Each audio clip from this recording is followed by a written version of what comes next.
This week we're back at Tom's Thumb with one of my new favorite ways to get to the top. This is the settlement. Let's get right into it. This climb starts right off the jump with some heady moves. You have to climb this detached flake that puts you 12 to 15 feet off the ground. Tried to protect it with a shoulder length sling, didn't quite fit. You could maybe protect it with a number 6 or a double length sling. You could wrap the top. Though a double length sling might be slightly too large, you might have to slip hitch it.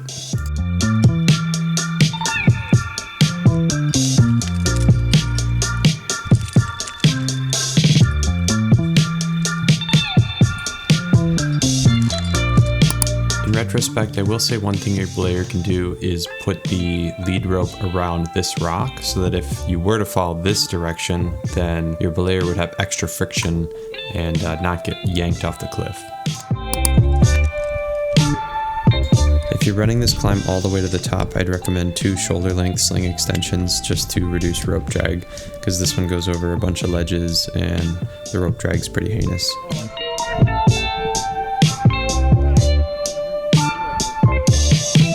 This traverse is pretty exciting. You could try to just undercling the whole thing, but there's a couple really good face holds up here that make it feel a lot more secure. Try not to be like me here and have your left foot on the wrong side of the rope, along with another mistake I'm about to make.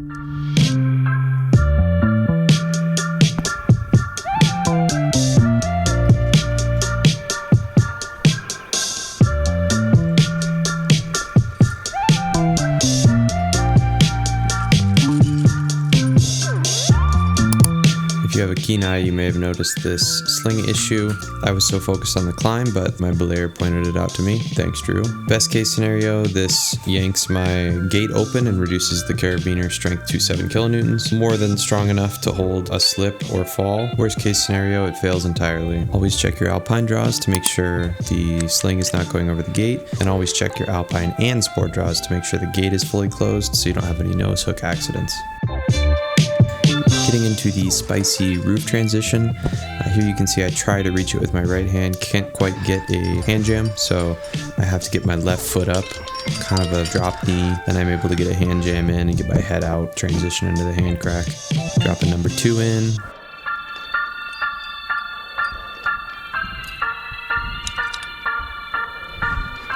Get 2 bomber hand jams and just go for it.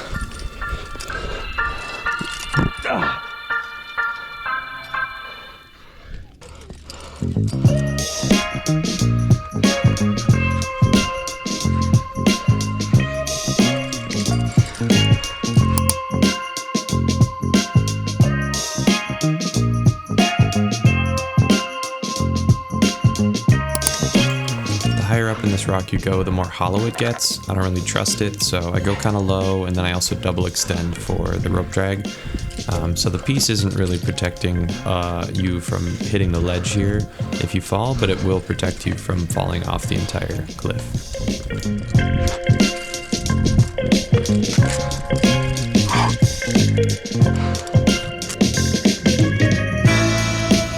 Don't ask me why I protected this part so low when there's a perfect number 3, number 4 crack up high. I don't know what I was thinking.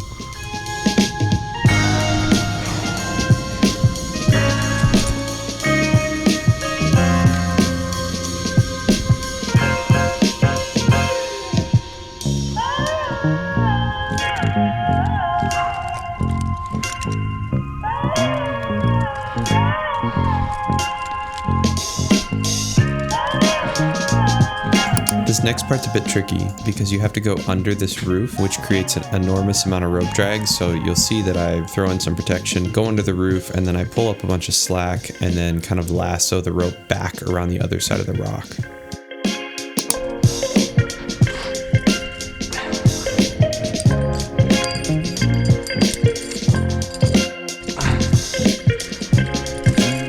This part of the rock is also very slick too, so be careful.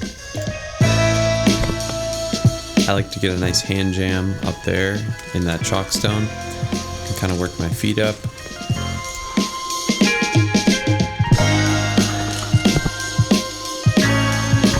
Once I get high enough, I can kind of transition my left hand into sort of an arm bar. It's surprisingly secure.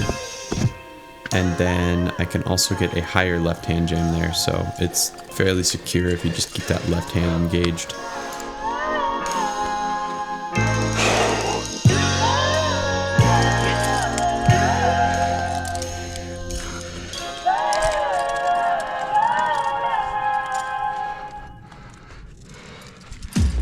In a second here, I'm going to whip the rope around to reduce the rope drag. I find just pulling a bunch of slack up and throwing the slack with both hands towards the end of the rock, you don't really need to try to whip it around the corner. If you just throw it towards the end, it just seems to go right around.